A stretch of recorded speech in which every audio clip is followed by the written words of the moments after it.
بسم اللہ الرحمن الرحیم، میں ہوں عرفان اللہ اور آپ دیکھ رہے ہیں ایکس ٹی وی۔ ناظرین، یہ ہے پاکستان کا ایوان بالا یعنی سینٹ۔ مارچ 2021 میں مجموعی طور پر سینٹ کے 52 اراکین ریٹائر ہو جائیں گے۔ اپوزیشن اتحاد کے 34 جبکہ حکومتی اتحاد کے 14 سینیٹرز کی مدت پوری ہو جائے گی، جبکہ اس وقت سینٹ میں حکومت اور اس کے اتحادیوں کے پاس 41 اور اپوزیشن کے پاس 63 ارکان ہیں۔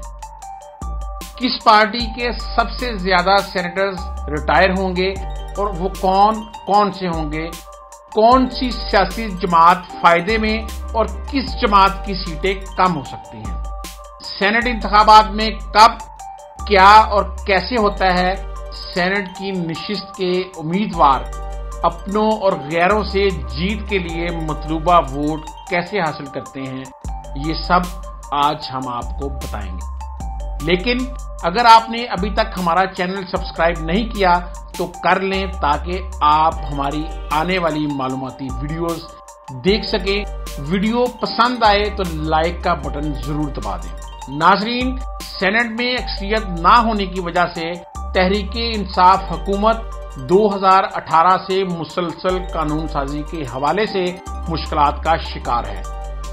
ناظرین، سینیٹرز کی آئینی مدت 6 برس ہے اور ہر 3 برس بعد سینٹ کے آدھے ارکان اپنی مدت پوری کر کے ریٹائر ہو جاتے ہیں اور آدھے ارکان نئے منتخب ہو کر آتے ہیں۔ اس مرتبہ بھی سینٹ کی آدھی یعنی 52 نشستوں پر انتخابات ہونے جا رہے ہیں۔ مارچ 2021 میں سینٹ کی 52 سیٹیں، جن میں خیبر پختونخوا اور بلوچستان کی 12 سیٹیں جبکہ پنجاب اور سندھ کی 11 نشستیں شامل ہیں، خالی ہوں گی۔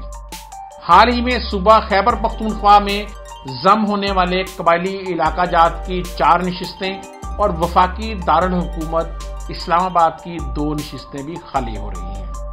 ترجیحی انتخابات کہلانے والے سینٹ الیکشن کے اس عمل کو آئینی، قانونی، سیاسی اور انتخابی ماہرین اس لیے بھی قدرے پیچیدہ گردانتے ہیں کہ خفیہ رائے شماری کے ذریعے طے پانے والا یہ عمل ماضی میں کئی مرتبہ حیران کن انتخابی نتائج کی وجہ سے بہت کچھ سوچنے اور سمجھنے پر مجبور کرتا رہا ہے۔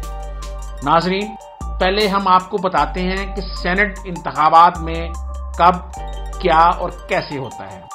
سینٹ کی نشستوں کے امیدوار اپنوں اور غیروں سے جیت کے لیے مطلوبہ ووٹ کیسے حاصل کریں گے۔ سینیٹرز کے اس ایوان میں کل 104 ارکان ہیں۔ چاروں صوبوں سے 23 ارکان منتخب ہو کر آتے ہیں، جن میں سے 14 عمومی ارکان، 4 خواتین، 4 ٹیکنوکریٹ اور 1 اقلیتی رکن ہے۔ فاٹا سے 8 عمومی ارکان سینٹ کا حصہ بنتے ہیں۔ اسلام آباد سے کل 4 ارکان ہیں، جن میں سے 2 عمومی جبکہ 1 خاتون اور 1 ٹیکنوکریٹ رکن ہے۔ قانون کے مطابق سینٹ کے انتخابات خفیہ رائے شماری اور ترجیحی ووٹ کی بنیاد پر منعقد کیے جاتے ہیں، جس کی گنتی کا طریقہ کار مشکل اور توجہ طلب ہے۔ چاروں صوبوں کے صوبائی کوٹے سے آنے والے سینیٹرز اپنے اپنے صوبے کی اسمبلی کے ارکان کے ووٹوں سے منتخب ہوں گے، لیکن اس کے ساتھ ساتھ فاٹا کے سینیٹرز کا انتخاب قومی اسمبلی میں موجود فاٹا کے 12 ارکان کریں گے، جبکہ اسلام آباد کے سینیٹرز کا انتخاب بشمول فاٹا اراکین پوری قومی اسمبلی کے ارکان کریں گے۔ سینٹ انتخابات میں پولنگ، ووٹنگ اور گنتی کا طریقہ کار کچھ یوں ہے کہ الیکشن قوانین میں طے شدہ فارمولے کے مطابق ایک نشست کے حصول کے لیے لازم قرار پانے والے ووٹوں کی تعداد کے گولڈن فگر کے لیے متعلقہ صوبائی اسمبلی کے ارکان کی کل تعداد کو مذکورہ صوبے کے حصے میں آنے والی سینٹ کی موجودہ خالی نشستوں سے تقسیم کیا جائے گا۔ پنجاب اسمبلی کے ارکان کی کل تعداد 371 ہے، پنجاب سے سینٹ کی 7 خالی جنرل نشستوں پر انتخابات ہو رہے ہیں۔ ارکان کی کل تعداد 371 کو خالی نشستوں کی تعداد 7 سے تقسیم کیا جائے تو ہر امیدوار کے لیے مطلوبہ ووٹوں کی تعداد یعنی گولڈن فگر 53 بنتی ہے۔ یعنی پنجاب سے ایک جنرل نشست حاصل کرنے کے لیے امیدوار کو 53 ووٹ حاصل کرنا ہوں گے۔ ٹیکنوکریٹ، خواتین اور اقلیتی نشستیں جن پر متعلقہ صوبے میں انتخابات ہونے جا رہے ہیں، ان کو 371 نشستوں پر تقسیم کرنے سے ہر نشست کے لیے گولڈن فگر یا مطلوبہ ووٹوں کی تعداد معلوم کی جا سکتی ہے۔ مثلاً پنجاب میں خواتین کی 2 نشستوں کو کل ارکان 371 پر تقسیم کیا جائے تو مطلوبہ ووٹوں کی تعداد یعنی گولڈن فگر 186 بنتی ہے۔ یعنی پنجاب سے خواتین کی ایک نشست حاصل کرنے کے لیے امیدوار کو 186 ووٹ حاصل کرنا ہوں گے۔ یہاں اہم بات یہ ہے کہ گولڈن فگر حاصل نہ کرنے کی صورت میں کسی بھی نشست پر انتخاب لڑنے والا امیدوار اس نشست کے تمام امیدواروں میں سے سب سے زیادہ ترجیحی ووٹ حاصل کرنے کی صورت میں کامیاب قرار پائے گا۔ دوسری صورت میں گولڈن فگر سے زائد حاصل کیے گئے ووٹ اس سے اگلے ترجیحی امیدوار کو منتقل ہو جائیں گے اور ایسے ہی یہ سلسلہ آگے بڑھتا جائے گا۔ ووٹوں کے اس انتقال کے باعث سینٹ انتخابات کو منتقل شدہ ووٹوں کا انتخاب بھی کہا جاتا ہے۔ مثال کے طور پر پنجاب سے سینٹ کی 7 جنرل نشستوں پر اگر 20 امیدوار حصہ لے رہے ہیں تو پنجاب اسمبلی کے تمام ارکان کو ایک ایسا بیلٹ پیپر دیا جائے گا جس پر تمام 20 امیدواروں کے نام بغیر انتخابی نشان کے درج ہوں گے۔ ووٹ دینے والے ارکان پنجاب اسمبلی بیلٹ پیپر پر تمام امیدواروں کے نام کے آگے 1 سے 20 تک کا ترجیحی ہندسہ درج کریں گے۔ اس طرح سب سے زیادہ ترجیحی ووٹ یعنی 1 کا ہندسہ حاصل کرنے والا امیدوار سینیٹر منتخب ہو جائے گا۔ یہاں اہم بات یہ ہے کہ گولڈن فگر حاصل نہ کرنے کی صورت میں کسی بھی نشست پر انتخاب لڑنے والا امیدوار اس نشست کے تمام امیدواروں میں سب سے زیادہ ترجیحی ووٹ حاصل کرنے کی صورت میں بھی کامیاب قرار پائے گا۔ دوسری صورت میں گولڈن فگر سے زائد حاصل کیے گئے ووٹ اس سے اگلے ترجیحی امیدوار کو منتقل ہو جائیں گے اور ایسے ہی یہ سلسلہ آگے بڑھتا جائے گا۔ ووٹوں کے اس انتقال کے باعث سینٹ انتخابات کو منتقل شدہ ووٹوں کا انتخاب بھی کہا جاتا ہے۔ اگر وہ امیدوار مقررہ گولڈن فگر یعنی 53 سے زائد مرتبہ 1 کا ہندسہ حاصل کرتا ہے تو تمام اضافی یعنی 1 اضافی ووٹ دوسری ترجیح حاصل کرنے والے امیدوار کو منتقل ہو جائیں گے اور یوں یہ عمل 7 سینیٹرز کے انتخاب تک دہرایا جائے گا۔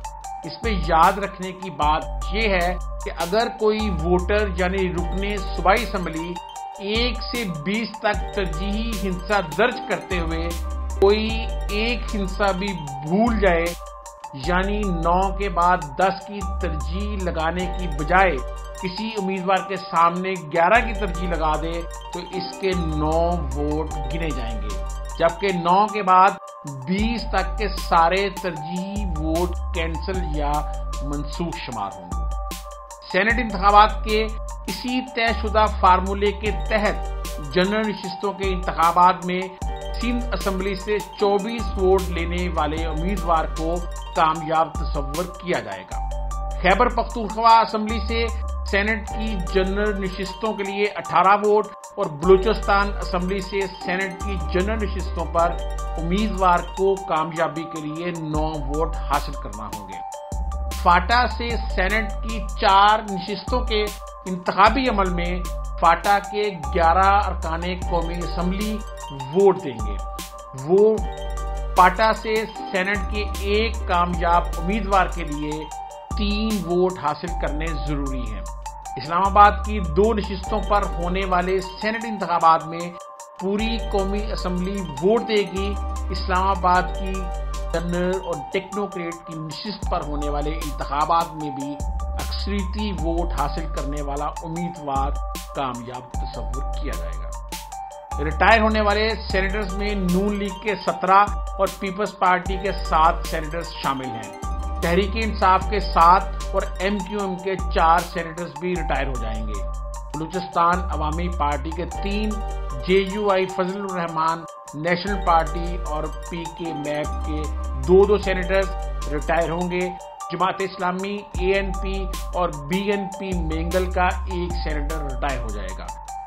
بلوچستان سے نون لیگ کے Agha Shahzeb Durrani, Kulsoom Parveen, National Party کے میر کبیر شاہی اور doctor Ashok Kumar, B N P Mengal کے ڈاکٹر جہاں زیب جمال دینی، پی کے میپ کے عثمان کاکڑ اور گل بشرا، جے یو آئی فضل الرحمان کے مولانا عبدالغفور حیدری، باب کے خالد بزنجو منظور احمد، سرفراز بگٹی اور آزاد سینیٹر یوسف بادینی بھی ریٹائر ہوں گے۔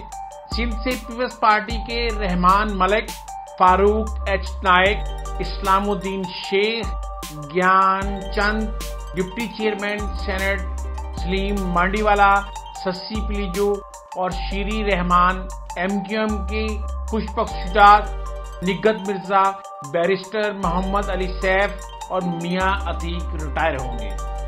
خیبر پختونخوا سے جے یو آئی فضل الرحمان کے مولانا عطاء الرحمان جو کہ مولانا فضل الرحمان کے بھائی ہیں، جماعت اسلامی کے سراج الحق اور اے این پی کے ستارہ ایاز، تحریک انصاف کے جان کنٹ ولیم، لیاقت ترکئی، محسن عزیز، شبلی فراز اور ذیشان خانزادہ، نعمان وزیر، سمینہ سعید، نون لیگ کے صلاح الدین ترمذی اور جاوید عباسی، جبکہ فاٹا سے اورنگزیب حاجی، مومن آفریدی، سجاد توری اور تاج آفریدی بھی ریٹائر ہو جائیں گے۔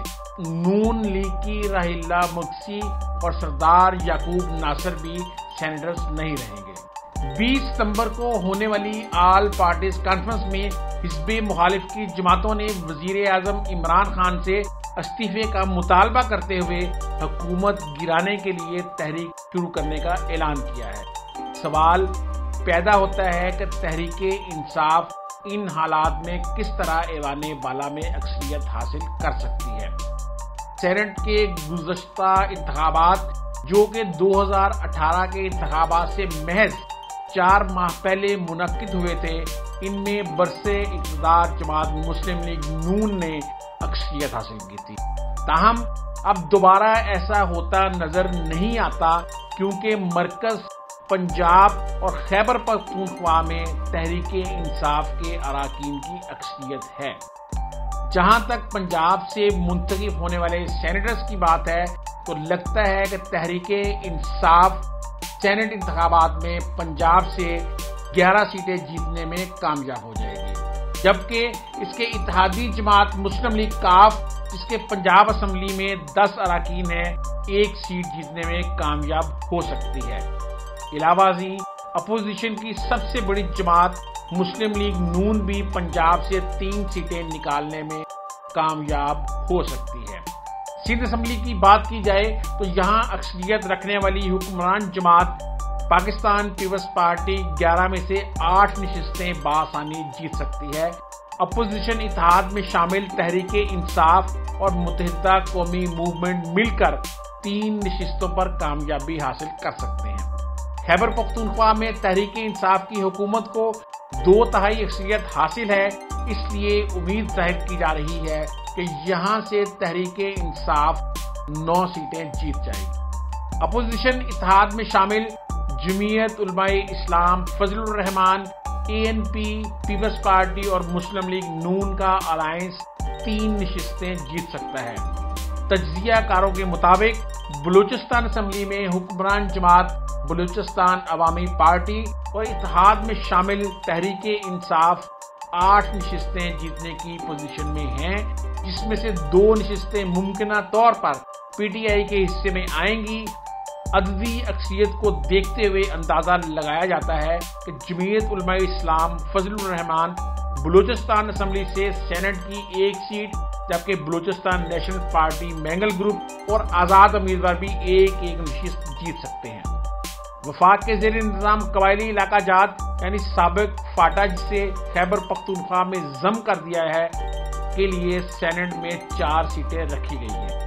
ممکنہ طور پر سابقہ فاٹا سے 3 سینیٹرز منتخب ہو سکتے ہیں، جبکہ تحریک انصاف کے حصے میں یہاں سے 1 نشست آئے گی۔